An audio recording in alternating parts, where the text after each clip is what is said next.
Today we are talking about the third eye chakra. If you are new here, hi, my name is Madison. I am a Reiki healer, an Akashic reader, and overall I just talk a lot about spiritual and metaphysical concepts. And today we are talking about the third eye and doing a little angel card pull. I love to start off all my lives by just doing a quick little angel card pull and really seeing where it is that the guides want us to focus today. So let's get into it. This is so crazy. We're just about to talk about third eye, and the card that came through is communicate with the divine. So we got 144, connect, communicate with the divine. Your angels are urging you to make a connection with the divine in your daily life. They want you to strengthen your ability to communicate on a high vibrational level. Sit in meditation right now with your hand on your crown chakra and envision yourself opening up the wisdom of the divine.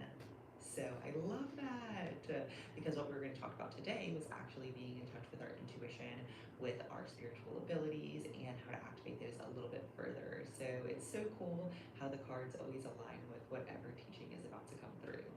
So today we're going to talk about the third eye. So I have been getting a ton of questions from people wanting to know about really what the third eye is, how it works, is there a way you can turn it on and off? So we're going to get into all of that today.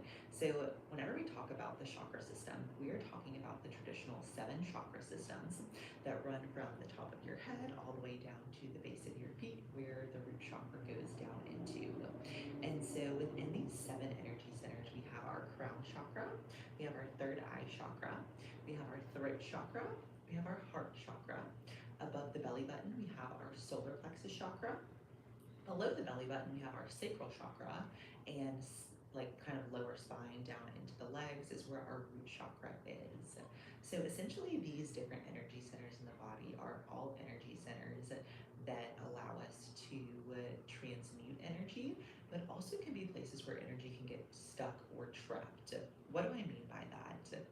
What I mean by that is, let's say you've gone through a past life of maybe being persecuted for your spiritual gifts.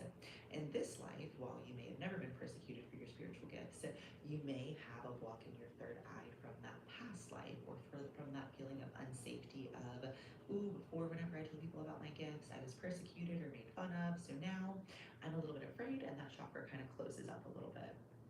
This can happen with all of the different chakras. So each chakra is actually associated with different energies coming through. And within the chakra system, the third eye is a big place where we learn about intuition, spiritual ability, psychic gifts, other just spiritual gifts. And there can be a lot of openness in the third eye. There can also be a lot of blocks in the third eye.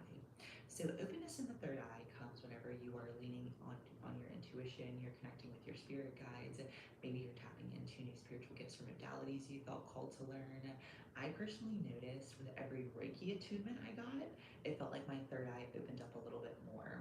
So Reiki is an energy healing, and so within Reiki, every time you go through Reiki 1, Reiki 2, Reiki Master, you get a different attunement. And so the attunement is essentially allowing that Reiki lineage to kind of come in, so that way you can use that Reiki lineage and symbols to help and heal others. So the more I started doing Reiki work, the more I started to notice that my third eye started to open. And then I started to notice other abilities that I had coming to light a little bit further. And overall, it just feels like the more deep you are in your spiritual work and your journey and your connection, the more open your third eye is. The more maybe you hear your intuition and you don't listen to it because you don't want it to be right, that's when your third eye can start to kind of close a little bit. So the third eye is located right here, and this is a chakra or an energy vortex. And a lot of people, whenever they have clairvoyant gifts, they say they see things in their mind's eye. What they mean is that third eye actually acts as a clairvoyant vessel where you are able to see maybe things that are coming in, or visions from your guides, or whatever that looks like. So whenever I first started getting really deep into spiritual work, kind of transitioning out of the corporate world into fully embarking on my spiritual entrepreneur journey, I started to notice my third eye was almost a little bit too open. Meaning I would go to the grocery store and I would feel like a little bit anxious and overwhelmed by all of the energy, and sometimes I didn't know how to make it stop. So So, thus led me to learning about the concept of turning on and off your third eye. So, whenever we talk about wanting to be connected to our spiritual gifts, or whenever I first started to do readings, I always wanted to make sure my third eye was very open. So, I learned this concept of taking two fingers here and going clockwise 3 times is symbolizing opening the third eye. Going counterclockwise 3 times is symbolizing closing the third eye. So I'm going to go back around and just make sure that mine is staying open.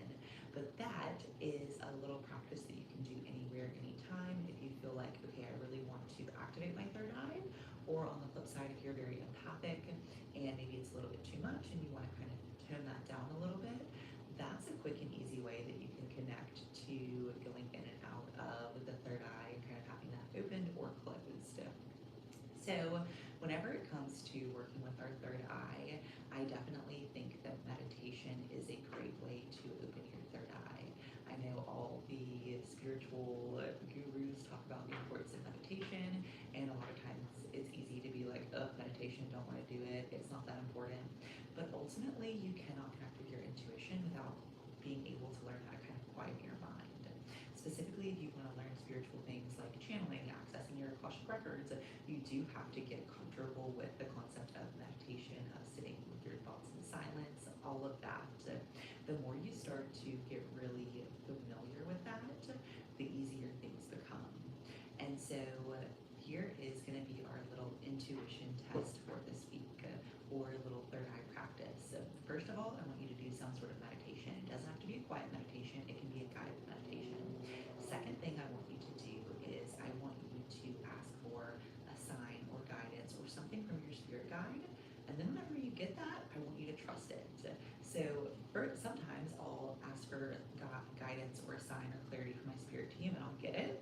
And I'll be like, okay, this is me another sign, right? And we do this so often. It's the same thing as like if you're pulling tarot cards and you pull one and you don't really get the message that you want, and then you pull another one and you get like the same card or a card that's very similar in meaning. Very much it's also a practice of you got the sign, okay, now step into being really confident about that sign. Because a lot of times we're like, okay, got it, send me something else. Your challenge for this week is to not say, okay, I got it, send me something else. Your challenge is to step into, okay, I asked for guidance, I got the sign, now I'm acting on it, now I'm trusting myself. The more you can get in the habit of doing that, the more your intuition will be strengthened and the more open your third eye will become. I also always set the intention with anybody that I work with that their third eye is opened to whatever the highest capacity is for them.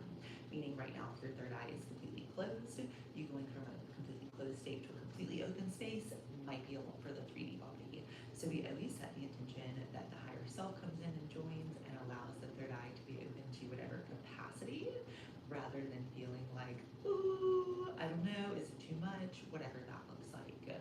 So a lot of validation that we all have a third eye chakra, we all have the ability to connect to our intuition, we all have the ability to tap into all these different spiritual gifts and modalities.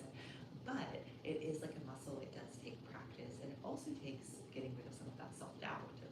So for me, the more that I notice, I get it downloaded in, I act on that, and then I just keep going. It's almost like that starts to strengthen the intuition. And then whenever things come in the future, I'm like, oh yeah, obviously this is the right sign because I listened to them before and they've been right. So another thing that's really cool is maybe inviting other people in on this journey with you. I definitely have some people lately that I've been like, oh my gosh, I feel like while we're having this conversation, I'm getting this crazy validation and synchronicities and guidance from my spirit team because of what you're saying, validating my journey or what I'm looking for, or whatever. The other day I was meeting one of my girlfriends for cacao, and I had been feeling this pull to Machu Picchu. I have no idea why, if it's grid work, I'm supposed to use a retreat there, what it is, but I was feeling this really strong call to Peru and to being able to go and do work in the spiritual space there. And I was kind of like, I don't know, like I don't really know that much about it. I know it's a sacred space. I know that like I'm probably called to go there at some point, but I kind of dismissed it. And then I go to get cacao with my girlfriend, and she immediately starts telling me about her experience going there and how it was just this divine, incredible, life-changing experience. And I was like, okay, that's definitely a sign. So signs can come through in all different ways. Don't think it has to be your guides audibly audibly telling you the answer. It can be them working through things like that. I even had a case the other day where I asked for a sign or I asked for guidance on something, and I got in the car and the answer to what I was asking was a song lyric. And I was like, that was crazy. So there's so many different ways that your spirit guides can speak to you, but the more that you start to lean into that intuition and take those signs rather than just dismissing them, the easier that becomes. So that is my challenge to you this week, to listen to the signs and the guidance that comes through rather than shying away from your intuition. If you like this video, feel free to like, subscribe, and I do a live every Friday at 11:11 that is a different spiritual teaching. And then I do a live every Wednesday at 11:11 that is some sort of card reading. Normally I start these with an angel message, but the card reading for this coming week will probably be working with oracle cards, teaching you guys how to read and interpret oracle cards, and it will be a little interactive process. So if you guys would like to learn more about card readings or spiritual teachings, feel free to join me on Wednesday and Friday at 11:11 for all the lives here. I hope you guys are having a beautiful day, and I will see you in the next video. Oh, also, if you want to work with me one-on-one, I do offer intuitive readings in the Akashic Records where I connect with you with your spirit guides, and I also do Reiki and energy healing. So if you are interested in having an energy healing session done or having a one-on-one intuitive reading done, I do offer readings from anywhere in the world. I also have a location in Greensboro where I offer in-person readings and Reiki sessions, and also have classes where I teach you to access your own Akashic Records or connect with your own spirit guides. If this is content that feels aligned for you, would love to